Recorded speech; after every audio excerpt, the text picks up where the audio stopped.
This time on Roadworthy Rescues, I get a 60 El Camino back on the road for the first time in 30 years. Ooh. Next stop, Cadillac Ranch. This is gonna be really cool.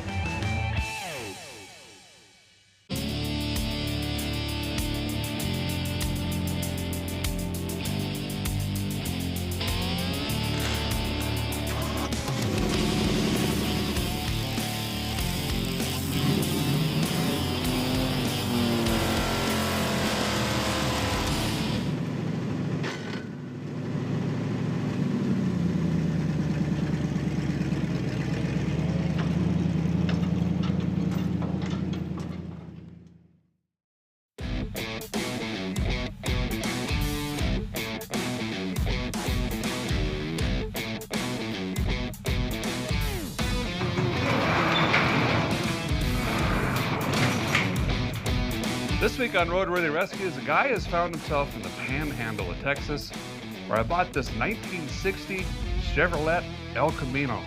Plan is I don't have one. I do want to get it running, clean it up, put it back on the road, however, for the first time in 20 years. Now, most people are familiar with the El Camino, but don't really know a lot about them. It was a knee-jerk reaction to the wildly successful Ford Ranchero, which came out in '57. This is a first gen built on the Biscayne platform. So let's go ahead and walk around this rig, see what it's gonna take to put this thing back on the road. And I think we'll start in the back here because the whole truck, car, trark thing we got going on. Well, one of the first things I'm noticing is a lack of rust. It's alarming. I'm not used to that, but we'll take it. The other thing is it's been painted. It was this pretty teal color, which a lot of them were.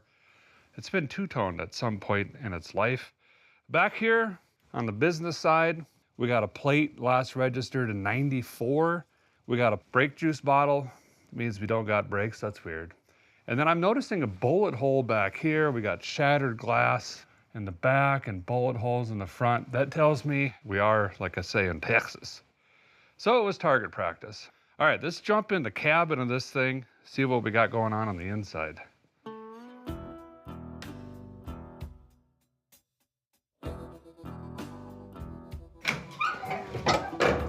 Okay, wow. Smells like a baby changing table with antique store dust on it. It's tantalizing. It's kind of nice, actually. Grandma's carpet, looking pretty good. Check this out. You heard about them swiveling seats. What about the fully removable? There is no hardware, holes in the floor, anything. There is this Jurassic Park skull, though, that I'm gonna make a necklace out of. Rip, rip. Welcome to Roadworthy Rescues. I love these gauges. 59 and 60 are basically the same. This one shows 82,655.2 miles. Don't have an ignition stick. Oh, don't need one. You know, the 40s through mid-60s GM cars, they all do that. We got an Automagical based on this, looks like a Power Glide. These came with a manual Power Glider 3-speed. We got the best of them, in my opinion. Manual would be cool, but maybe not, because I'm lazy. All right, let's get under the hood.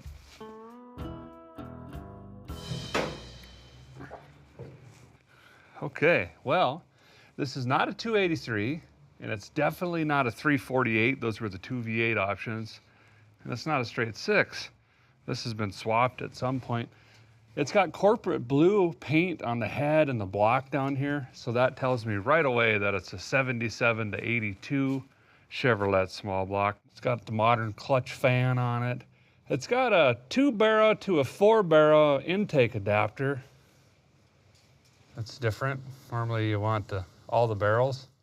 Still on points, lightning hoses. It's got brake booster with just the single pot of death over here. May have to address that. Those can get a little sketchy, but it's all here. Let's see what it's got for oil. Conventional 1030, no gas, no antifreeze. That's good. But we got all the fixings here to hopefully make this thing run. Where I'm going to start is throw a wrench on the crankshaft, make sure this thing rolls over. Oh, she's turning. Then we'll throw a lightning cube in it. Get out of here. Install. Test the ignition. My voltage meter says that's good. We got gen and oil light. See if it cranks. No. Let's see if it cranks. No. Now we know why it was parked. Probably needs a starter. Holy cobwebs. We need a spiderologist on the show so they can tell us what we're, ruining our lives on. So I was just laying under here eating spider webs and just noticed this is not a power glide. The column indicates it was originally, but when they swapped in this engine, along came with it a TH350. So now we have 3 gears instead of 2. So that's pretty cool. We got glass packs. Then we'll be full of stuff. So first step, take a look at the starter. And I got my Lone Wolf 6000 trigger. Rebuilding starter.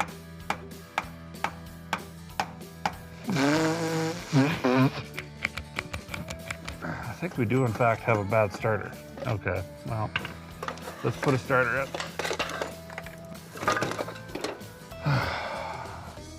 So this is our bad starter here. It's not starting anymore. And I just wanted to show you quick, there are some different bolt patterns. See, this one is directly across. That would be for like typically an older block style. This one is diagonal, not directly across. Thankfully, Chevrolet is really, really good about parts interchangeability. And in some cases, these blocks are actually drilled for both provisions, which this one is. So all we had to do was pick up another long bolt. We should be able to mount this in, has the same tooth count and everything like that. And a guy went on ahead and put new battery cables on as well. Those ones are from the Nixon administration. If all goes well, should be able to climb in and twist the screwdriver, and this thing should rotate on its own.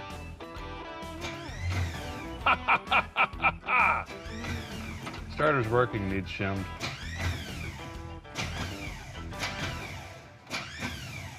It needs shimmed. That's fine. I don't mind taking it off again. Brag me high love. Synthesizer.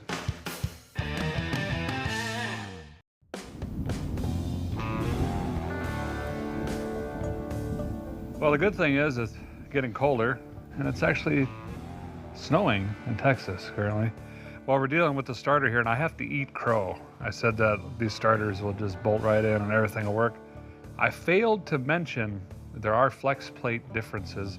Most commonly you have a 168 tooth. We have a 153, which is smaller and requires a different starter. But see how this bolt is offset farther from the center than this one. So we're gonna have to get the correct one so it'll work with our flex plate. We're gonna give her a go. This should hopefully spin her over. Nope. Oh, you can't make this up. Starter solenoid is bad or something. How? Why? Why? Starter coming out for the 19th time.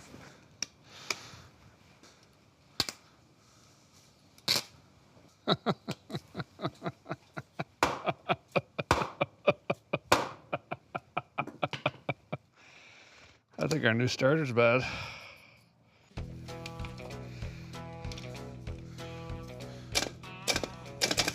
That's what's supposed to happen. Not shorts and sparks. So, new starter, wrong style, great. New starter, right style, bad. Can I take new starter solenoid onto that one? Well, I don't know. We could ruin both of them. If this works, I get a margarita mixer on set. That's all I'm saying. Ice machine, blender, 5 to 6 flavors, crushed or cubed ice, bendy straws, and we could just use Dixie cups because, you know, budget. Charge. Ha ha!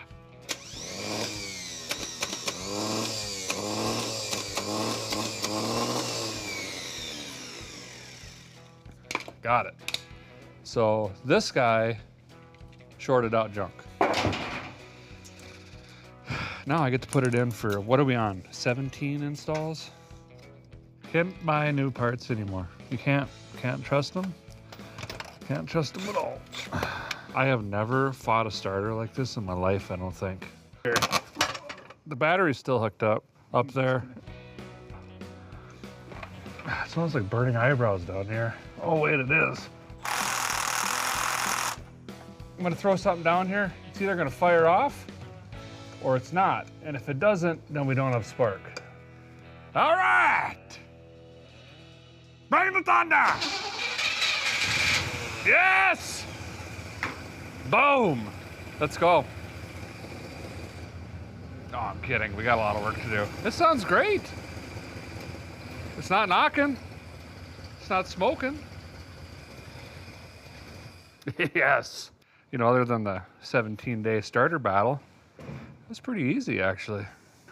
Wait, maybe I should test the transmission first.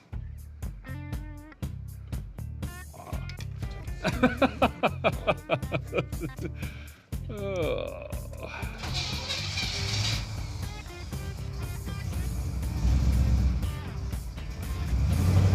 There we go. Yeah, nice soggy reverse with a little bit of drive. Man, we're golden. Smells like someone spilt ATF.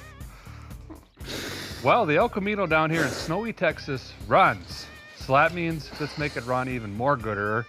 We're gonna clean this thing up, tear off this 2-barrel intake and the point system, put a 4-barrel back on it, bigger carburetor, HEI conversion, Craigslist rebuild, the whole 9 yards, and bomb this thing around Texas and find that big 72-ounce steak. Let's dig in.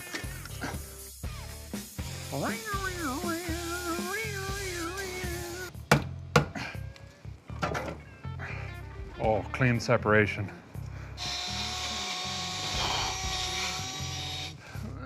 Okay, it's pretty clean. We're getting ready to put the new intake on. Just a little tech tip, because tricks are for kids. These little rubber thingies, do not use them. They have little provisions to snap into the block all cute like, but 99.643% of the time, these squish out after some time and create massive oil leaks on the front or rear of your engine. So throw these away. And then we're just gonna use some room temperature vulcanization cream and just kind of weld in our own bead, front and rear about 1/4 inch, and then we'll plop on our new intake. It goes a little something like this.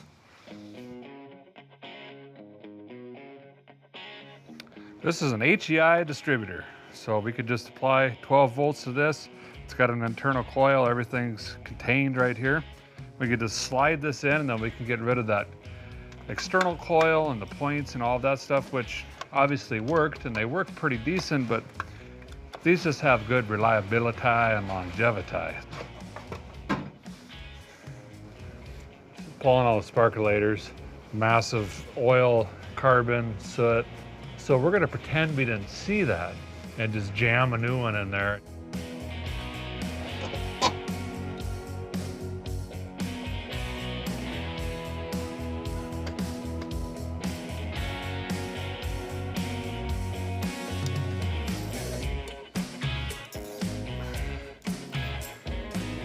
Well, we snazzed up our engine a little bit here, and obviously we didn't have to do this, but you know, we wanted to add a little bit of torque, a little bit of power, and ultimately we want to cruise around Texas, so we want to have that. We did that with an air gap dual plane intake here, and then we put the 600 Holley 4-barrel on here with electric choke. We got the HEI in here, and of course, you had to go with the chrome kit. Might get us home, probably not. I got a little bit more to finish up, some wiring, some vacuum lines, but we're running out of daylight and the real feel is now 8 degrees, starting to get a little chilly. So I think we're gonna call it for tonight. See you in the morning.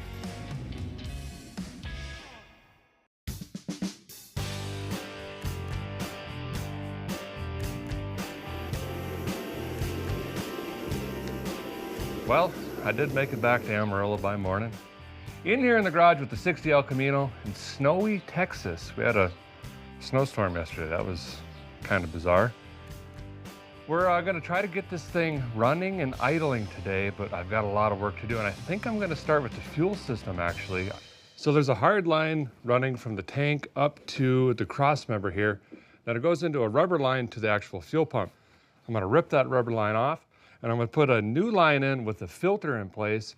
So if we do start pulling rust and Legos and chicken legs, it'll get stuck in the filter and not the pump. And then I'm gonna run a new soft line here with another filter before it gets to our new fancy fuel make it happener. Don't wanna fill that full of gunk. So it's a race to see which breaks first. My hands from cold or these old rotten lines, basically. Here we go. Oh, what a cream puff. Not pumping yet. Still not pumping. Uh-oh. Not looking good.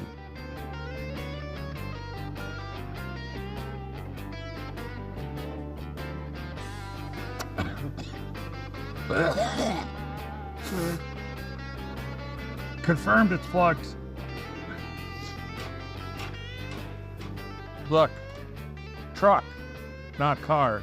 Also, I was just laughing at myself yesterday. 1994 is 30 years, not 20.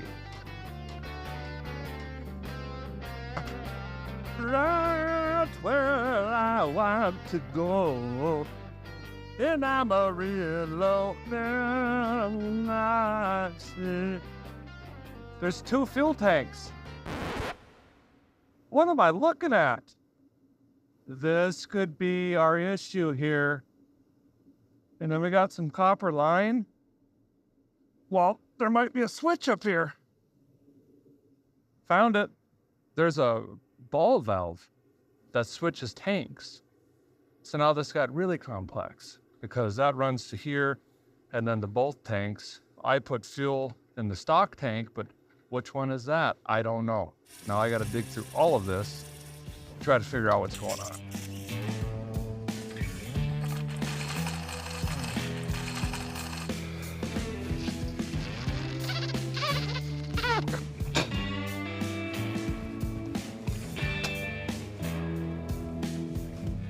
Like Thompson water seal. Here's the deal. The actual fuel tank, the real one, is plugged. So then I hook my line to the second tank and watch. I can blow straight through. So now we're gonna try to figure out how to put fuel in that second tank that's in there, saving us 58,912 hours labor, and most importantly, cost on parts. I don't understand. How do you fill it? Found it. Truck bed. It means this tank hasn't been used in a very, very long time because it's covered in wood.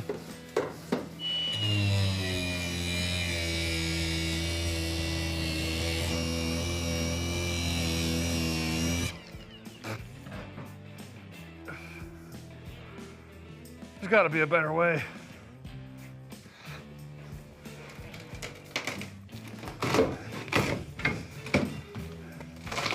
What, you've never shoveled your truck bed before? Aha! Gas cap. Everything's fine. I've just been thinking about this. Theorizing. This thing has a hidden auxiliary fuel tank and a small block. That gets 15 miles to the gallon on the high. Why would you need so much fuel unless you didn't want to stop for fuel? And this thing was clearly shot at from behind.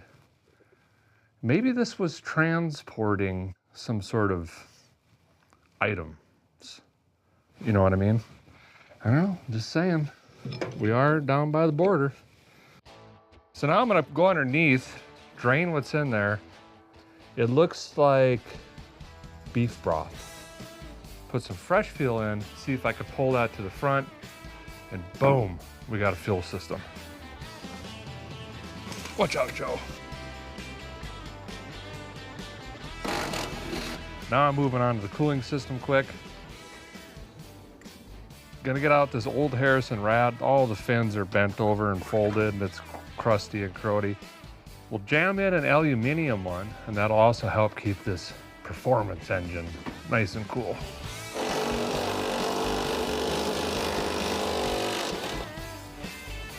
Well, ain't that snazzy? That's slicker than pig poop on a pump handle, I ain't kidding you. Went right in.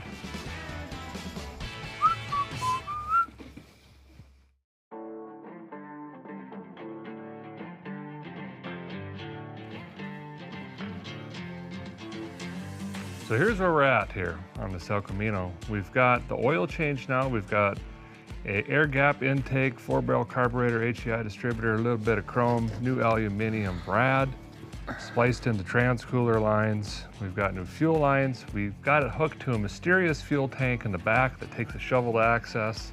And I think we're ready to go ahead and try to fire this up again, see if the head gaskets work, all of that stuff. Bring the thunders.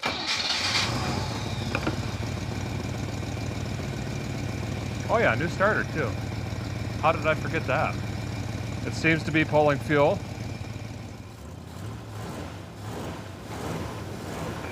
So all the old oil and grease and 58 gallons of ATF that I spilled, it's cooking off of the manifold. It's how you could tell it's warming up. It's an indicator. It's real nice, you should try it. See if the timing's close. Oh. Telling you, a guy's ear meter is dialed. It's barely even smoky in here. So here's the deal on the brakes. There are none. Weird, right? So we've got the single pot of death over here. It is a boosted unit, which is pretty cool, but I'm gonna try to upgrade the brakes to at least disc front. So we'll have disc front brakes, drum rear brakes. It'll make it quite a bit more safe and more fun to drive. But that's going to be quite a bit of work. We're going to have to try to convert all of this to a modern master cylinder like this one. This one's a 4-port master cylinder, which requires quite a bit of bleeding in 2 separate functions. And we'll cross that bridge when the river gets here or whatever. But first, we're going to try to put this in. Here we go. Joe, where's the 5/8? Ah! The instructions are a little bit vague when it comes to the rod and pedal assembly. The kit says, just take the rod out and put it in your new master cylinder and you have brakes.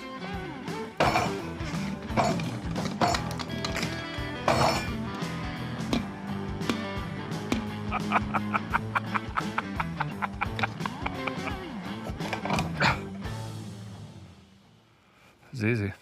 Well, this is our rod, and clearly it's significantly too short to reach the pedal arm and actually plunge the master cylinder. So before I cut up the other rod we have, we're going to try to bolt this onto this, which looks not even remotely right.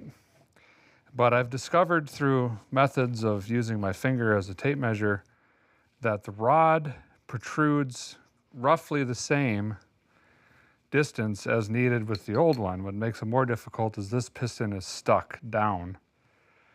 So long story short, there's absolutely no precision. I'm just hacking miscellaneous parts together to try to make juice come out of this so the tires stop turning. If this doesn't work, then I'm gonna cut everything into pieces and make my own brakes.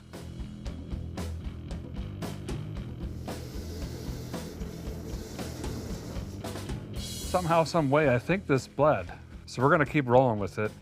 What I'm gonna do, instead of replumbing the entire truck, because we're moving the discs up front, leaving the drums in the back. Right now there's just T-blocks in here, and I'm gonna jump these. So right now I've only got this one line, and then I'm gonna run this down. It already tees and goes to the left front wheel and the right front wheel, but over there it also tees and goes to the back. I'm gonna plug that, run one line in the rear to a proportioning valve, and that allows us to increase or decrease the brake action in the rear, which is awesome because we can turn them off if we want to accidentally hold the brake and gas pedal at the same time. And then basically all I got to do is just run that one line over to where that T was, boom, we're done. And then I can actually start on putting in the calipers and rotors and all of that stuff. All that work to just put this on the front.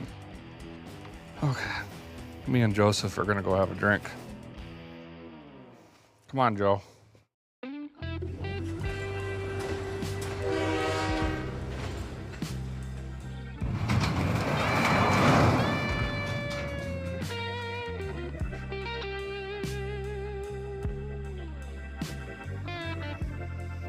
Well, the guy stayed last night until I lost light, but I was able to get all of the brake line hard lines plumbed. We have all of the brakes, except they don't currently work. Today, now I've got to jack this up, get the front tires and wheels off, blow apart the drums, basically strip this thing all the way down to the spindle, and then rebuild it with the dinner plate brakes and the caliper and rubber soft lines and all of that stuff. It's going to be a long day of keeping my hands warm, keeping them busy, and hopefully here we're gonna get some disc brakes in the front. I heard a rumor there's a 72-ounce stake somewhere around these parts. We're gonna drive this thing there. I am bound and determined. Let's dig in. Rebuilding. Wow, this one's got some spray on it. Trying to get the bracket figured out. This is gonna hold the caliper. We'll be sliding the disc on. I don't know, I'm not used to these fancy brakes. The dinner plate.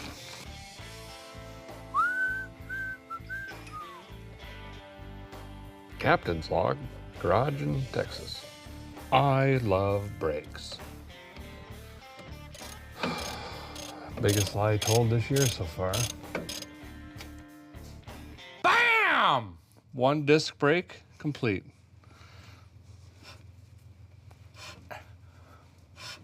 Needs to get worn in a little bit.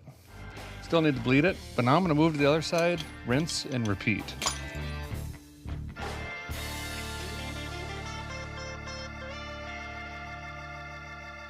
Time to put some good rubber on this car because we got to let it down and roll it forward so I get to the back. So we might as well show you the tires and wheels we're going to be going with. And there's a particular style I'm going for, which is 70s on this rig. We got this wheel and tire combo here. These are, I believe they're a 235/60. We're going to get rid of these and go with the classic Krager. But with the kicker, look at the red stripe tires. These are a 225/70/15. Slightly taller, but that's because we're gonna go with a 255 in the back. I think these are gonna look awesome. Let me throw these on quick. There we go. They seem to fit. Boom! Okay, good enough, let's go. This glass is terrible. Every time I wipe this, there's another crack. We're gonna go for a test ride in the Texas El Camino here. Engine's dolled up, running pretty good. Well, it's rolling. First time on the road in 30 years. That's something, actually. Front tire's rubbing. Okay, we'll ignore that for now. Wish the front windshield was as clear as the back one. Motor seems to run pretty good though.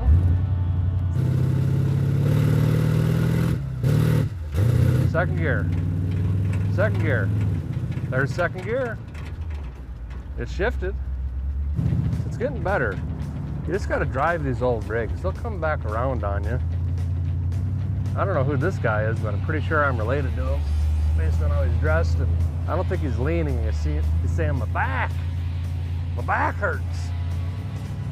It runs, it drives, it shifts, it steers, everything rubs, it's terrible, it's sloshy, and there's no brakes. So this drive's going really good.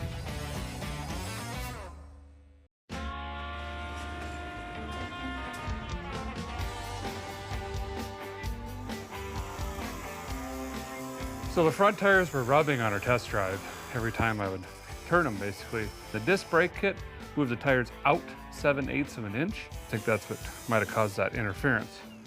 So I did an alignment and made sure that we had more room by just cutting the bottom of the fenders off. Well, Gary from Canyon Glass is here to put glass in the El Camino. We actually found some at Classic Industries, and those guys helped us out big time, hustled and got it here. Unfortunately, the forklift driver, while unloading the windshield, dropped it on the ground. It looks like the front one we have now, but we're still gonna get a back glass in, so it's more-ish, kind of legal-ish for the road. Gary, you done this before, these old curb glasses? I've done a few. I have not done an El Camino this old. Wow. I've done a 68 and a 70 Okay. for a buddy. Well, I admire you, because I look at it and go, nope. Yeah. So good luck. Yep. All right, we're just kind of wanting to take the chrome off here and kind of inspect the pinch weld here. There is some rust, but I don't think it's going to hinder us because this is a rubber set method. It's got the rubber gasket on it. So once we get it cleaned up, get this all off, we'll apply the gasket to the windshield, and we do what we call a rope in. The rope pulls the lip of the gasket over the edge of the pinch weld, which was really common on the older cars and stuff.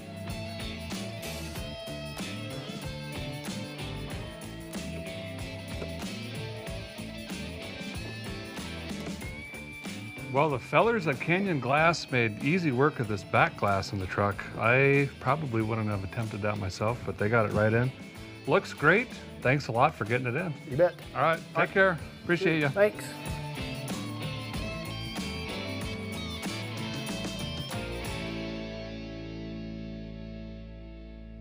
All right, since it'll stop and it'll go, let's get the hood back on this, run it down to a car wash, wash 30 years of filth off of this thing so we can start working on the exterior looks. There we go. Brake check, mazel. Oh yeah, we skid. Oh, look at all the dirt flying out of the back.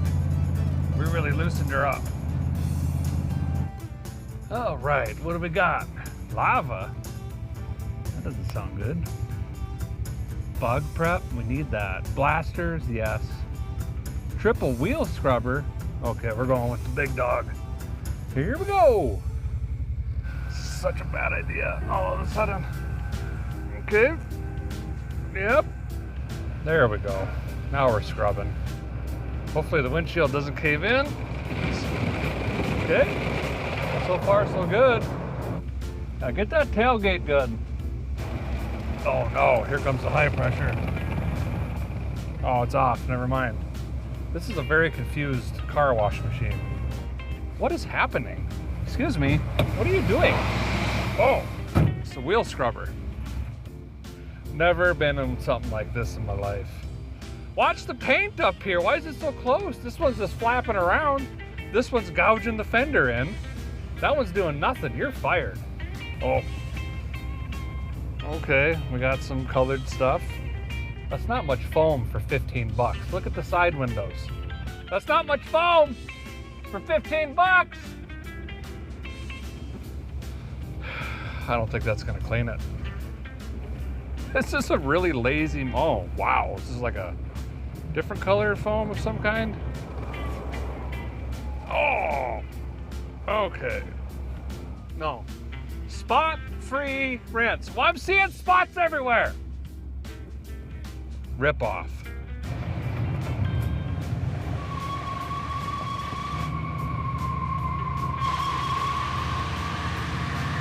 That'll dry the tires off.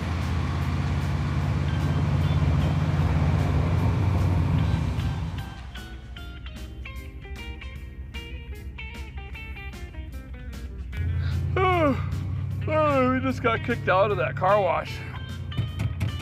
That's all right. I was gonna ask for a refund anyway. Junk. Well, car wash, not successful. Testing our first burnout. Not terribly bad. Not terribly bad. Too nice of tires to be doing burnouts though. So we got the Vice Grip Garage gloss wipe on clear coat here, and then we'll throw in our clear coat catalyst, mix it up. And then all we have to do is just take this applicator pad and just wipe this on. Nice even strokes.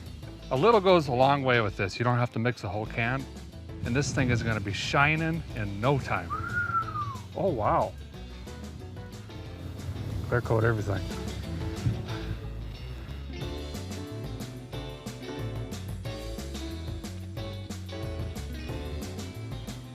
Well, there you go, that easy. We've got clear coat on the El Camino. Talk about a transformation. It looks awesome. Gonna go ahead and drive it back into the garage and let it dry for the night. See you tomorrow.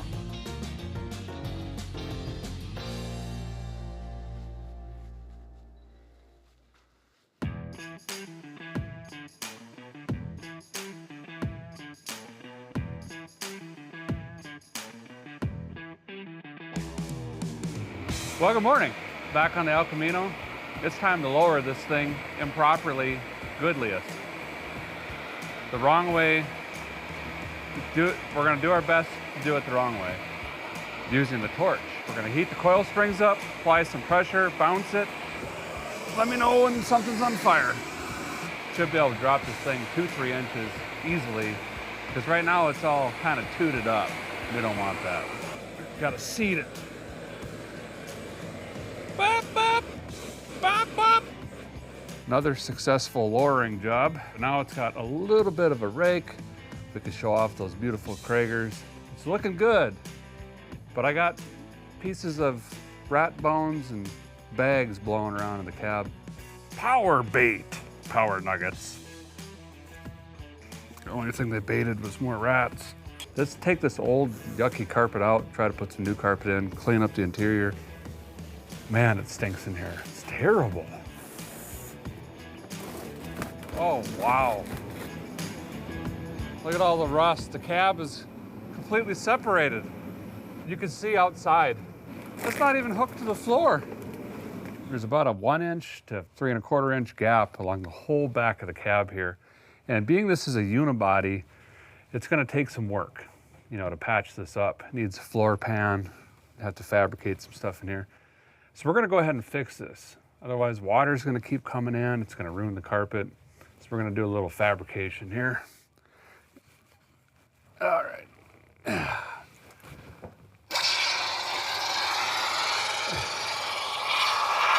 Oh, a little high on the heat over here. Gotta get a nice bead. That is some pretty solid metalwork. Fixed. I'm gonna go ahead and fix this up too. Nice. Well, the guys fought through brake issues, mismatched parts, bad parts right out of the box, but the fun time is finally here, jumping this El Camino. Go cruise around Texas, see what we can find. There's a lot to see. We're not gonna see it all, obviously, but I've got a few spots in mind.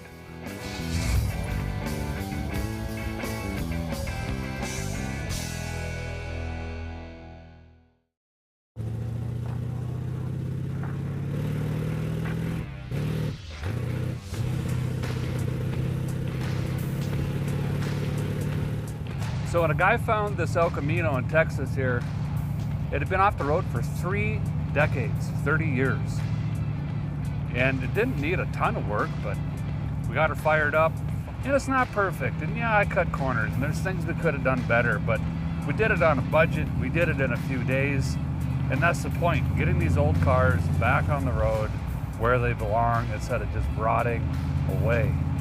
So now we get to enjoy this old rig, go cruise around. We got some scenery coming up here. I think we might even try to find the Cadillac Ranch.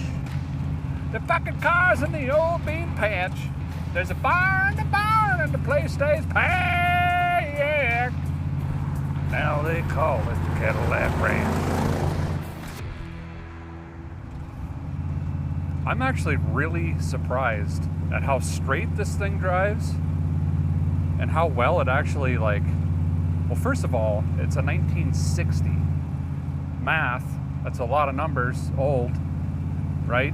And then we torched the springs, and I'm telling you, it ain't that bad. I gotta be honest.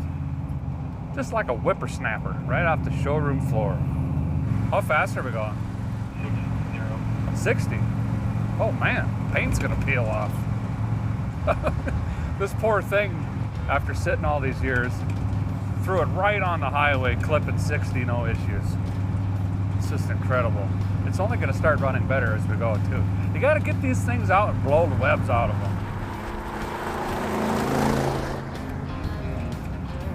Ooh.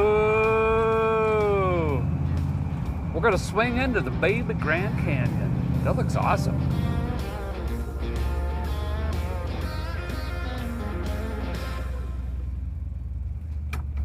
Oh, this is cool. So I'm at a scenic outlook here. It's absolutely breathtaking.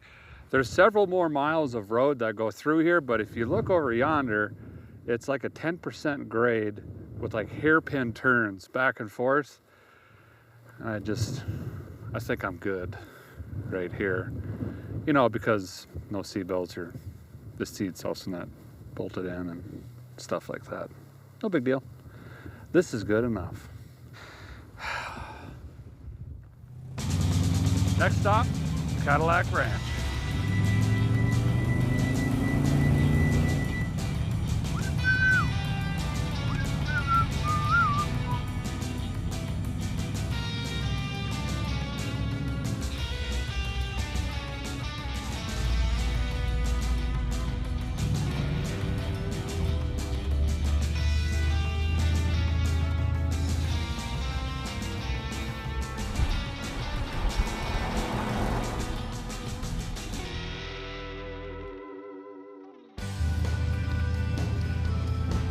So this is really, really cool. A guy actually got permission to drive the El Camino into the field right up next to the Cadillacs. It's just all fins. This is gonna be really cool.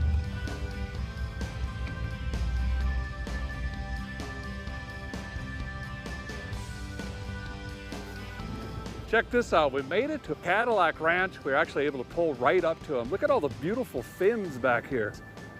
Love these things. We found this 60 El Camino tucked away in a garage. Been off the road for 30 years. And after a fight with the starter of 3, she fired right up. We had to use a shovel to find our mystery fuel tank back here. Then we were able to start throwing upgrades at this thing. New 4-barrel intake, carburetor, HEI upgrade, cooling system upgrade with an aluminum rad up there. Of course, we had to throw some chrome on this thing to help us get here. Added a few horsepower as well. We got a front disc brake version on this thing. Beautiful Krager wheels, red line tires, and then we topped it off with that Vice Grip Garage gloss clear coat. This thing looks amazing. It drives amazing. We bombed it down the interstate allegedly faster than the posted speed limit. It's an awesome, awesome rig. I'm gonna hang out here for a few minutes with the Cadillac. Of course, I'm gonna tag it up with some roadworthy rescues, and I'm gonna find me a 72-ounce steak right down the road here. I don't know how to spell and paint. I could not be a graffiti artist, I'm telling you that. What is that? That's gonna do it for this episode of Roadworthy Rescues, but stay tuned, there's plenty more to save.